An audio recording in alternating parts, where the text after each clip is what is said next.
Hello, everyone. Welcome. My name is Brian Jens. I am the Director of Youth and Young Adult Ministries for St. Matthias Catholic Church. I am coming to you recorded here on Zoom to give you guys an update on the Synod. So there have been several updates from all different levels in the Synod process, the Synod on Synodality that was conducted by Pope Francis. And what I thought was important was that as the Synod continues to move forward, that we at least are up to date with what each level from the church is saying. And there are some similar things here, and there are and they're very accessible, and I think they're very important for us as the Catholic Church moving forward to keep an eye on what's happening in our Catholic Church. Especially because there's going to be a call to participate even more beyond this.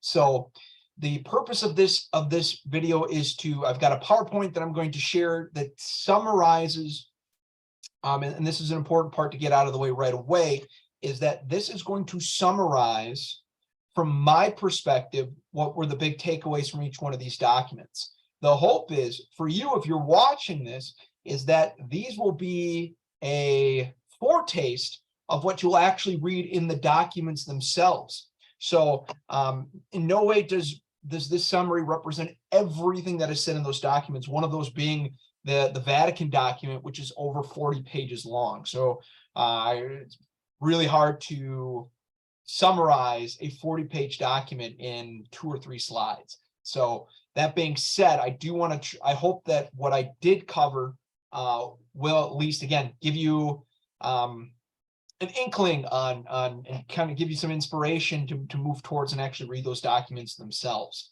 So with that being said, I'm going to jump right in here, sharing my screen to go to our PowerPoint. So here's our Synod meeting. So I've kind of already mentioned this. So the overview of the responses that we're going to be giving, we're going to leave looking first at what responses were given to the Synod questions from here at St. Matthias, moving into what responses were given based on the Archdiocese of Milwaukee, moving into the United States Conference of Catholic Bishops, what they wrote, and then what is called the working document for the continental stage, that is the Vatican document. And then we'll talk about, where do we go from here? What is Pope Francis asking us to do after seeing all of these things? So jumping into St. Matthias. So what did we do here at St. Matthias to participate in the Synod? So first of all, we offered listening sessions here at the parish. We also offered them on Zoom, and then we tried to give people an opportunity to respond to it if they wanted to on paper. So if they didn't have access to technology, or they could go on our website, and we had individual pages, forms that people could fill out questions as much as or little as they want to all the Synod questions.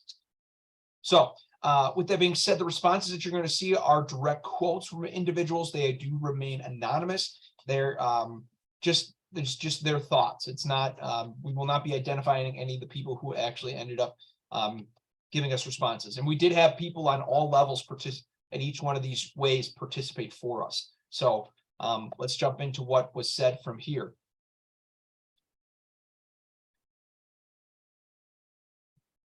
So I summarized them here as best as I could. So some of the good things that were talked about here at St. Matthias is that we have a strong enrichment in faith formation, offering Christian formation here at the parish through our school, as well as for adults through Bible studies, and as well for kids throughout the summer and vacation Bible school.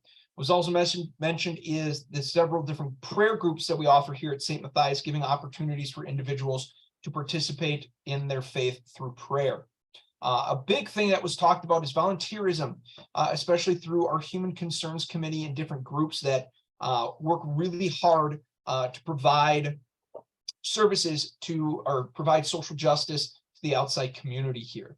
And lastly, what was offered was our liturgical worship on the weekends, that it was joyful, inspiring for people. The music's good. Was a place, it's something that we pride ourselves a lot on here. So those were some of the good things that were offered through St. Matthias. Some of the negative things. So one of the things we'll hear in all levels is talking about the effect that COVID had over the last couple of years. The negative effects it's had on mass attendance, on bringing and seeing that there is quite a drop off from the weekend at mass attendance prior to COVID, and then especially then all of the issues it created in being able to reach out to people. One of the other things was talked about is ignorance of those on the boundaries. So different groups that were listed here, talking about how the church isn't reaching out to these groups of people, or it's not, or there's a general sense that there are some places, there are some people who feel that the church isn't being as welcoming to certain groups of people, people of color, women, LGBTQ. Talked about pervasive hate, that in the way that we talk with each other can lead to ruining relationships. And then there was a couple of mentions of issues with our young clergy. So in the way that they are being trained, the spiritual, talking about the things that they're interested, what makes up their spiritualities, and how that would clash with different communities. And not saying that those are bad things in themselves, but just noting that there's an area of tension there between young clergy coming into parishes, and things that we're seeing in comparison to different parish communities, and then different areas of growth. I think that's an important thing to keep in mind here, is that we are a optimistic community looking towards growing. So asking for a refocus on the 7 pillars of Catholic social teaching, said that as the secret message of our church, of our Catholic Church, that we could be doing a lot more in talking about or reconnecting with those 7 pillars of the Catholic social teaching, trying to get people to understand that this is a key element of who we are as Catholics, to going on into the world and serving our communities. Someone actually said very specifically, I would like to be informed of issues facing the Catholic community, that came out of the speaking out topic. So, being an informed parishioner at Mass, having our presiders give us insights into how the Catholic Church deals with different situations. And then a reintegration of different community members. So we said members from our deaf community who gave insight into the Synod here, and I think that should be very well spoken here as well, is that to find ways to always welcome every group of people, all groups of people. That they said that there was ways in which the Catholic Church had welcomed deaf people, that made them feel such a part of the community, and we could always look for ways like that, things to do like that, to bring more people in, to welcome every single person, to make them feel like they're a part of the Catholic family. All right, we now move into the synthesis on the Synod of Synodality. This is created by the Archdiocese of Milwaukee. So this is a 10-page document. All archdioceses across the United States were asked to condense all of their listening sessions into a 10-page document. And so there's a summary of that 10-page document. It is available on our website. It's also available on the Archdiocesan website as well. So the different things the Archdiocese of Milwaukee did to collect responses.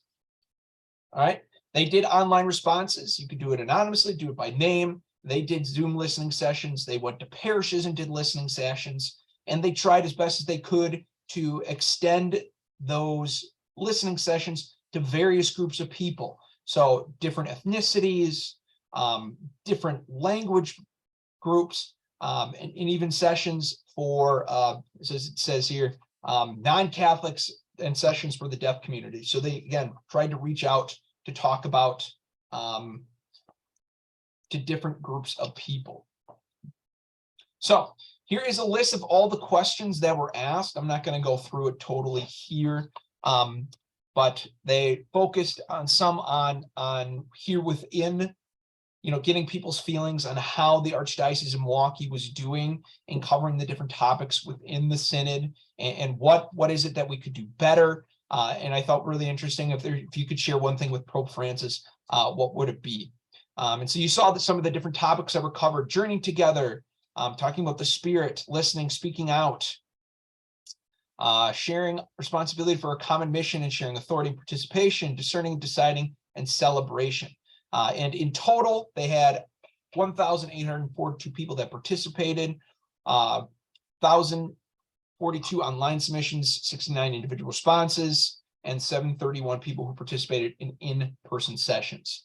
And in this document, they've created key themes of the Archdiocese of Milwaukee in the consultation process, and they have 10 total. So again, I'm going to give a summary of some of the things of those 10 different key themes. So again, some of them are quotes, some of them are summarized. Again, these are opportunities to invite you to read them yourself. So we start with the first one, which is the church's social mission. So we have here on page 4 a quote: "The Archdiocese of Milwaukee has a richness of outreach ministries, including pregnancy resource centers, food pantries, meal programs, outreach to the homeless, and ministries to senior citizens and the sick." So just like here at St. Matthias, the Archdiocese of Milwaukee is being praised for its vast amount of outreach. It does have a strong focus on Catholic social teaching. So we're very happy to see that people recognize the good things that the Catholic Church here in the Archdiocese of Milwaukee is doing to be the hands and feet of Jesus to other people. Second section was Catholic education and Christian formation. So in here, short section that was talked about how Catholic schools still remain an important part of how the church is supposed to evangelize here, welcoming children of all backgrounds and faith. Also talking about the importance of Christian formation and how that the vast majority of our Catholic children are in Christian formation programs. So talking about how we can support our Christian formation programs, looking for, as it says here, concern was expressed about the quality of catechetical resources. So again, looking for greater ways to support our lay ministers and the catechists who work in Christian formation to pass on the faith to those individuals as well. And then looking for ways to get help adults deepen their faith. And I thought what was interesting, something we'll see multiple times throughout this presentation, is that young people are less likely to show up for parish programs and events. The church does well to use technology to meet them. So talking about part of the way that we have to reach out to our younger people is being more involved in the digital communication with them, as that is where they communicate a lot. All right, topic 3 talked about families. So here we see on one level, parishioners, being very honest about the fact that they have members of their own family, whether it's their children or parents or relatives, they feel helpless about how to encourage them to participate in their faith again. And here it's also talking about how our youth at the church, youth and young adults, how they are the church of now, and how we have to have a greater focus on that as well. And then looking for opportunities to be present to families who are on the margins, looking for ways. One that was specifically mentioned was providing cares for mothers of all kinds throughout all stages of life for their children. This then moves into the liturgical life of the church. So again, talking about COVID, the impact that COVID has had on people coming and not coming to church. People expressed here frustrations about one of the things Pope Francis did within the last 6 months to the last year was limiting the practice of the pre-Vatican II church, or pre-Vatican II Mass, which left some people very confused, frustrated, angry about limiting that, but not being, not holding other groups of people responsible for liturgical abuses. So again, just there's there's tensions being brought up between those two groups. So wanting to be more aware of the things that people are experiencing, but also holding people accountable. And people obviously talk about how important the homily is to attending a liturgical service. And again, another tension that was brought up, certain groups of people want social issues to be talked about. They want priests to be more outspoken about the different things that our church faces in the world, and other people don't want that. They want priests to stay away from those social issues in their homilies. All right, 5 talks about the issue of racism, an issue that is still ongoing, that will be ongoing for a long time. Important to recognize that Milwaukee in this document said that, we are an extremely diverse community made up of several different ethnic groups, also with refugees, also including that Hispanic ministry is an up and coming part of the Archdiocese of Milwaukee. And again, talking about how different groups of people have face a lot of harder issues as in terms of, as it says here, disproportionate barriers and lack of support. And talking about how racial justice still is one of the top things that the Synod need to be focused on. Good lead into number 6, which is violence and crime. It was mentioned how gun violence and reckless driving have increased, right? And then talking about how we need to be working harder in areas of social justice for that, so that some participants who are impacted by intergenerational poverty, incarceration, lack of affordable housing, that we're able to address these issues so that there is so that we can overcome some of these issues that different groups of people are experiencing. All right, number 7, care for those on the margins calls for the integration of the life in the church. So one of the things that was addressed was the LGBTQIA+ community was one of the most marginalized groups. And again, you have a tension here between individuals who feel that the church isn't being welcoming to this community, while at the same time they feel like the church is they said it was out of touch with the world, not knowing exactly where the world is on these issues, and that has affected how they've approached this community, while others see obviously the important need of to continue to support our Catholic teaching and trying to find a way to integrate both of those. How can we be pastoral while also adhering to our Catholic teaching? And then talking about greater ways for us to reach out to families that have different needs as well, needs of disabled children, mental illness, ethnic minorities, homeless women, incarcerated immigrants, and refugees. All right, 8th was talks about clericalism. It was raised both a concern in the online process and in group process. It's talking about how clerics are inconsistent in their approach to ministry, especially in how they communicate with each other and how they communicate church teaching on moral issues. So again, you're seeing a tension. You're seeing when communication isn't clear on different levels of the church, it can create tension, and those tensions build. It leads to a lot of emotions, and not a lot of dialogue.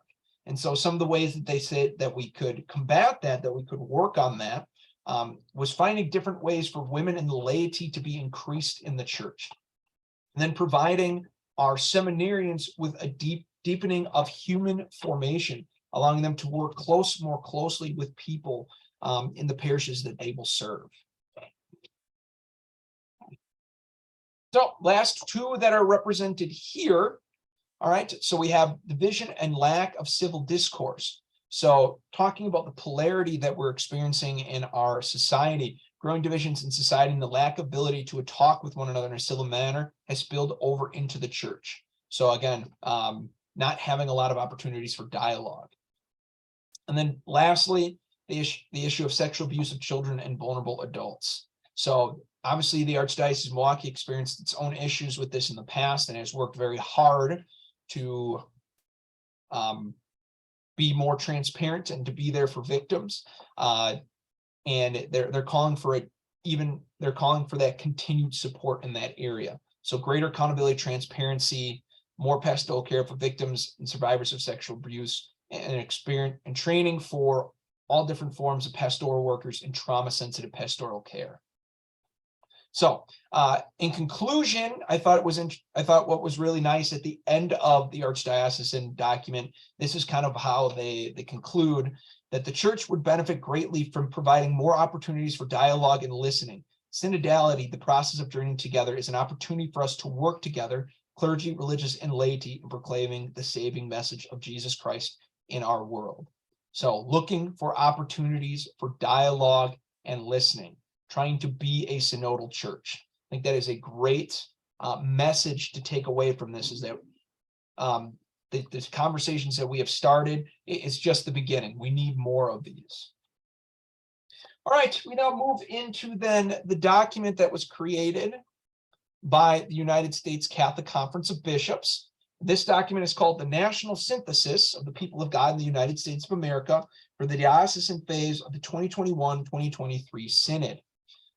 So the scope of what we see of those who participated in this document, 66.8 million. Oh, I'm sorry, this is just the scope of Catholics in the United States in general. These aren't just these first couple of stats here. So it's 66.8 million people, 178 that should be Latin Church archdioceses, and 18 Eastern Catholic archdioceses, which created over 700,000 participants, 30,000 report opportunities, and 22,000 reports.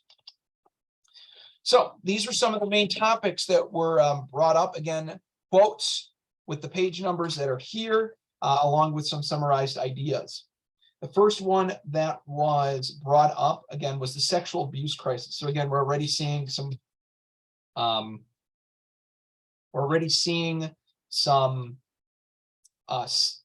similar themes from some of the other documents. So we have here the sin and crime of sexual abuse has eroded not only trust in the hierarchy and the moral integrity of the church, but also created a culture of fear that keeps people from entering into relationship with one another and thus experiencing the sense of belonging and connectedness for which they yearn. So recognizing that we need to work on, the church in general needs to work on its integrity of in all levels of the church, in helping to create this community that we can truly be able to welcome individuals. And then talking about the issue of the pandemic on not only how it is created, kept people away from church, or has, I don't say kept people away, but not only has it impacted how many people have been coming to church, but it's been impacting individuals on a mental level as well, as we see a trend of disengagement, intensifying isolation and loneliness of many youth and elderly in particular. So looking for, so this is just identifying how it's creating another area of mission for us as a Catholic Church. So the first topic that's introduced is what is called enduring wounds. So looking at ways in which the church is acknowledging the wounds that people are experiencing. Again, I think this is really humbling to know that these are the areas of issues that we need to be aware of. So the first one that's talked about here is the deeply divided church. So again, talking about the limit to the 1962 Missal, the Latin Mass creates levels of animosity. Again, you have two sides that are feeling judged from each other. So again, creates tension.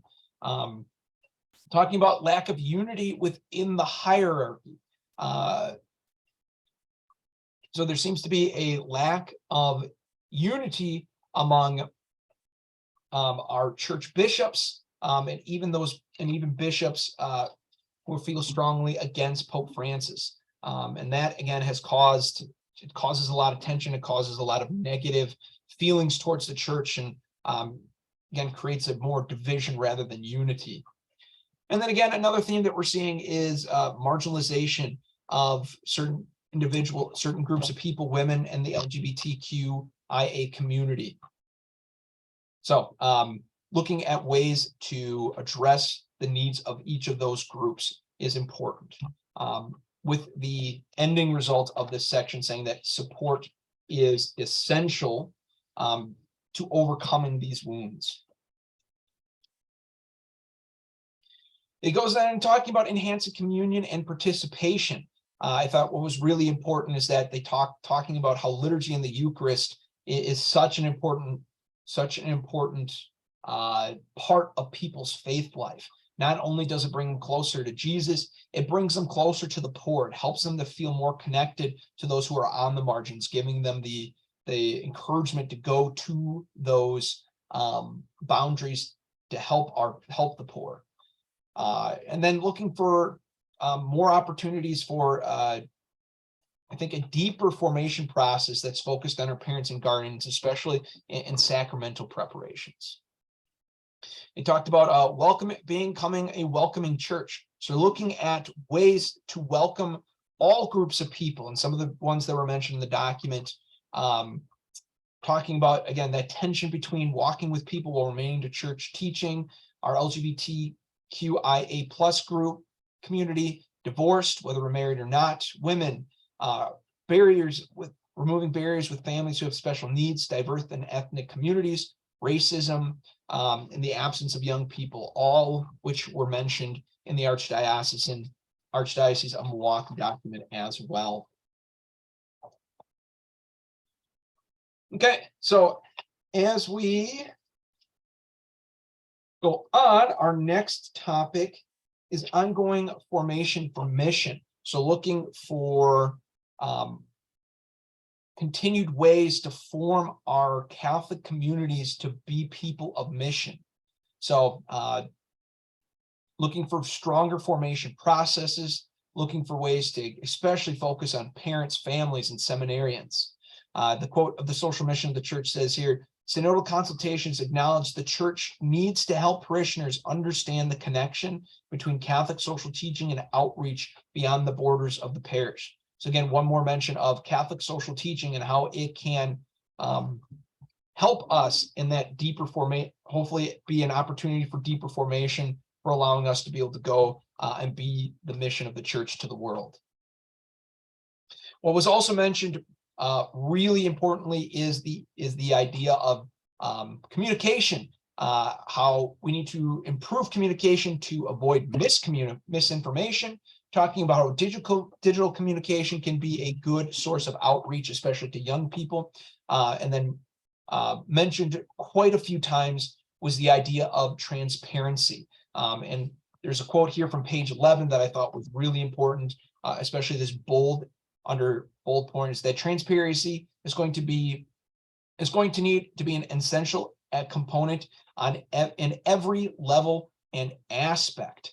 So transparency, as transparent as the church can be, I think the more credibility it will establish, or at least is what it's saying here. The more transparency the church has, the more credibility it will have to the world.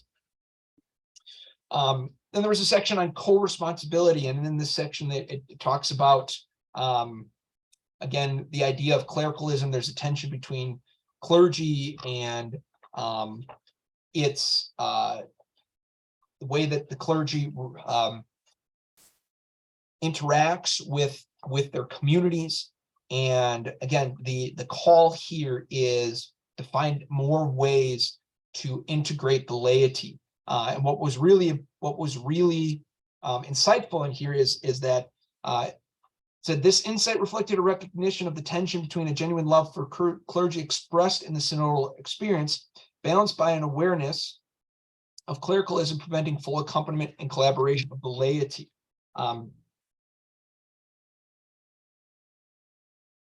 What I got from it is that the laity are ready. They are ready and waiting for opportunities to help on all levels of the church, to help our clergy so that they can use their gifts that God has given them to exercise their priestly functions in the world, while allowing those laity who have gifts to help other parts of the church so that everybody can work together in that mission of the church.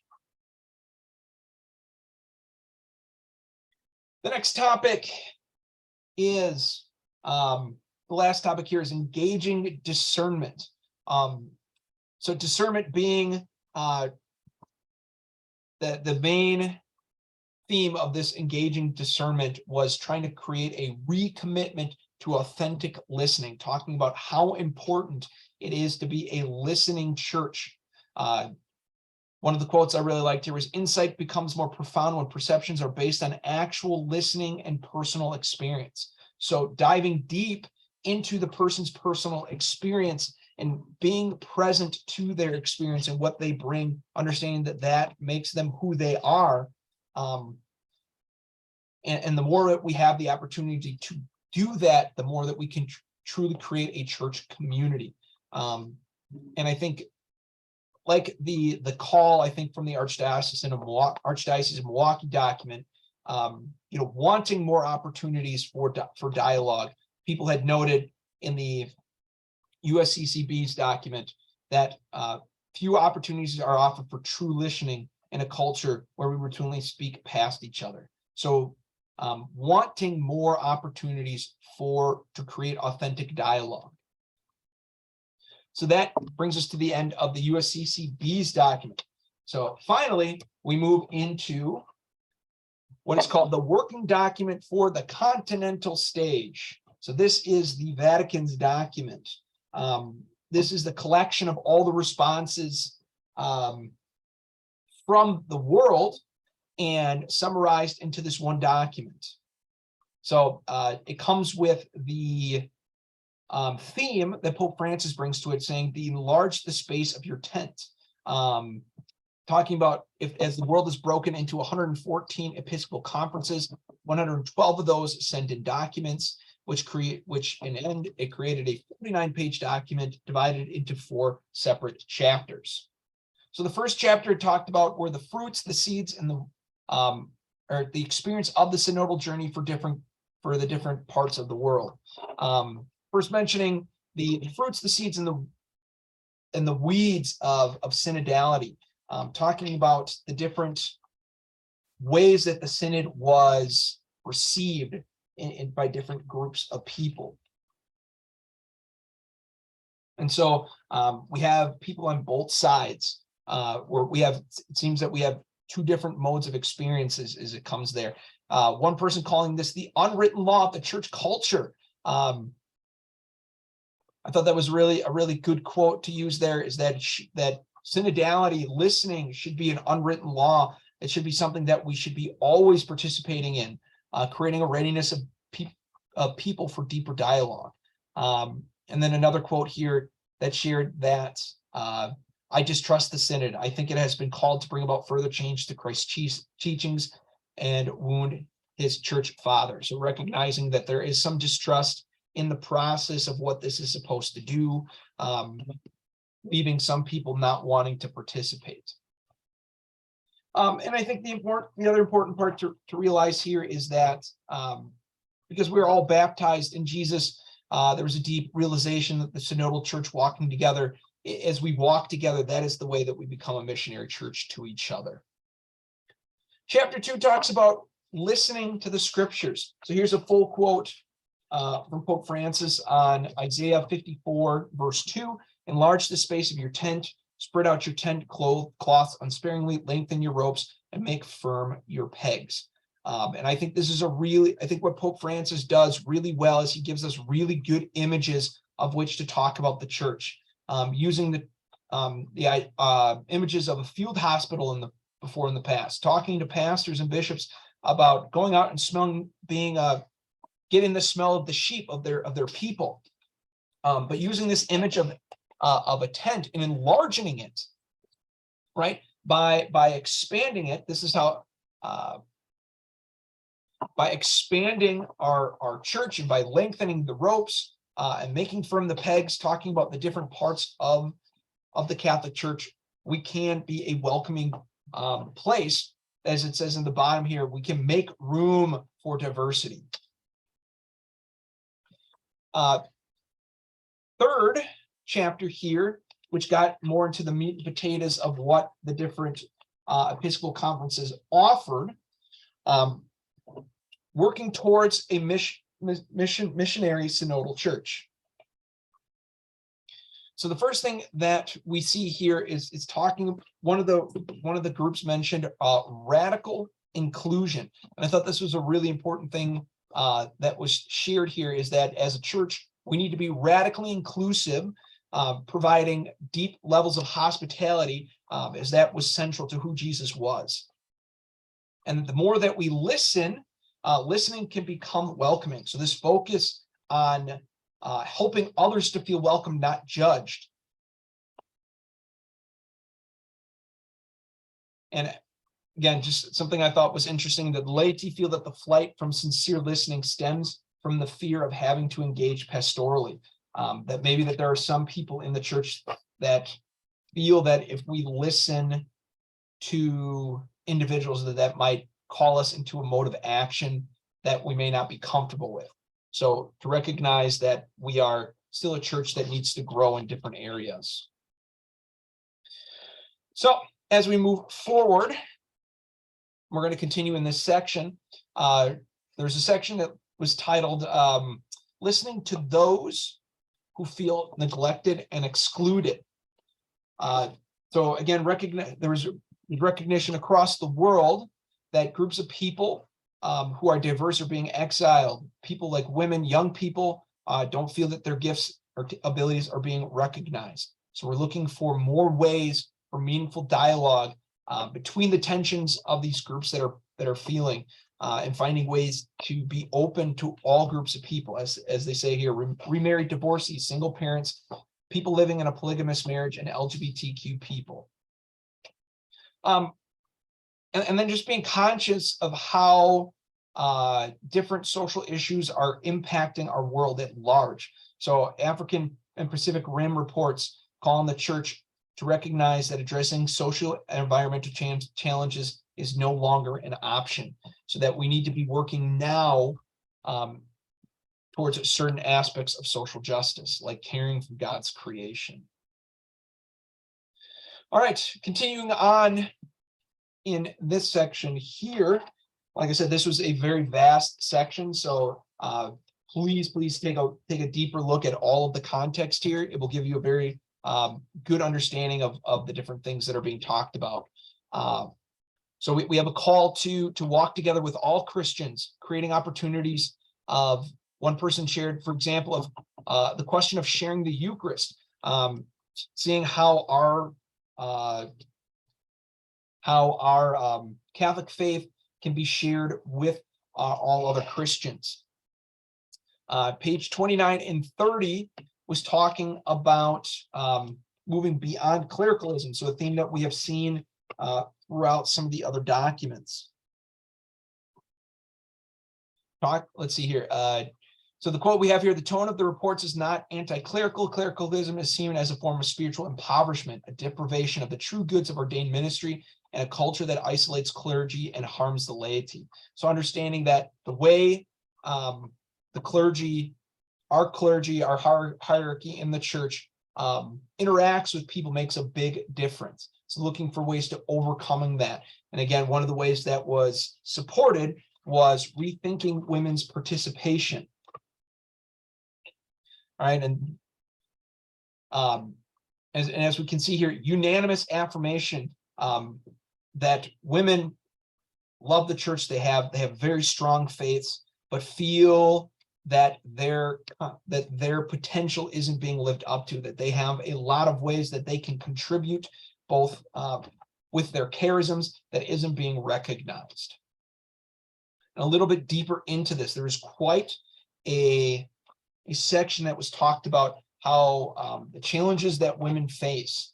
As it says here, women remain the majority of those who participate and attend liturgical services, but yet most of the decision-making stuff is held to men.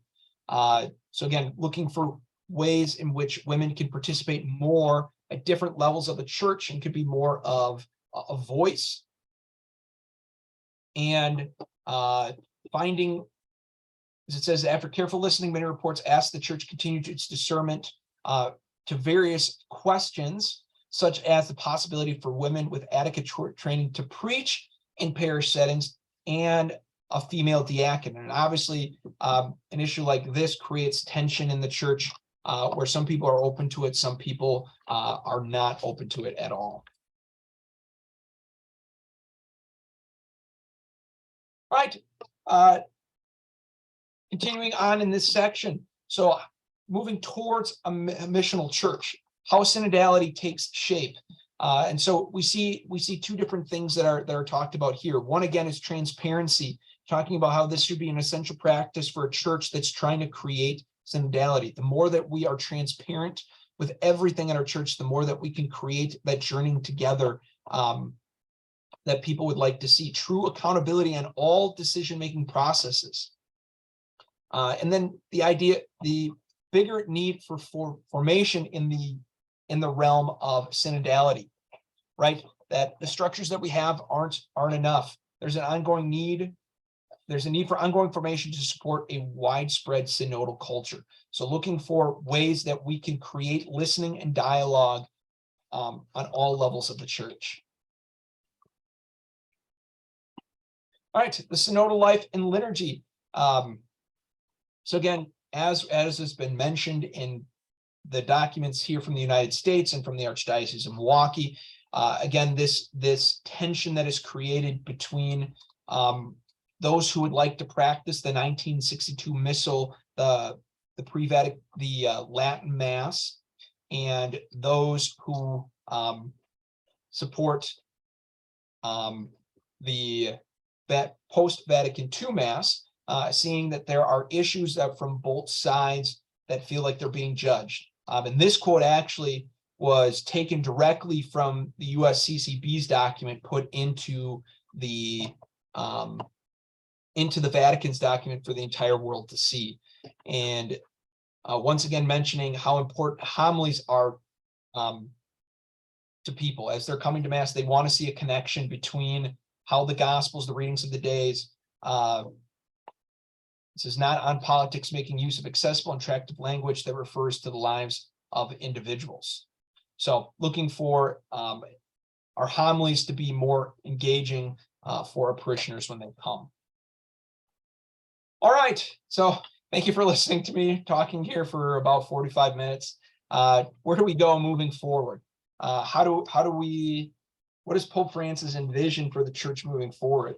And what I think is really important to notice here is that he wants every church across the world to read this document, take note of what's being talked about in here, and then to go back to our parishes, our archdioceses, and start more synodal conversations, focusing on 3 specific questions. Ever having read and prayed with the DCS, this is the DCS standing for the document for the continental stage. What's strong? What do you resonate most strongly with, at least from your experiences and where you live in your part of the world? What experiences are new or illuminating to you? And having read and prayed, what substantial tensions or divergences emerge as particularly important? So what are the things that are most important for our archdiocese, and what issues should be addressed and considered as we move forward? And looking at what comes from those 2 questions, what are the priorities, creating a call to action on something that we can do as we prepare for that first session of the Synodal Assembly in 2023. And those are direct quotes from page 47. So these will take place. There's a call for more listening sessions to be offered in these different groups between January of 2023 through March. of 2023, in hopes that those answers then can be shared again on the different levels within the world, so that they can then become the basis of what's then going to be the what is called the final documents on the Continental Assemblies, the Instrumentum Laboris, which will be drafted in June of 2023. So that is on paragraph 109, page 49. And so what we will be doing here at St. Matthias is we will be participating in those synodal sessions, talking about those three questions, looking for different ways for people to answer those questions. And this is a part of that. It's to try to encourage people to see what's in those documents, to read them for themselves. And should you need a copy of the document, we here at St. Matthias can provide you with a copy of any one of those documents. So please feel free to reach out to me if that is something that you would like to read in preparation for the listening sessions that are upcoming. And there's one last image I would like to leave you with, and that is the Synodal Logo. And as you can see, the Synodal Logo is different from the one that we started with at the beginning. And this was done on purpose. You'll see that the Synod now goes from 2021 to 2024. Pope Francis has found it important enough to extend the Synod for an extra year, showing the different ways that we need to be able to talking to each other and making sure that this process is done right in terms of discerning how we as a church move forward in communion, participation, and mission.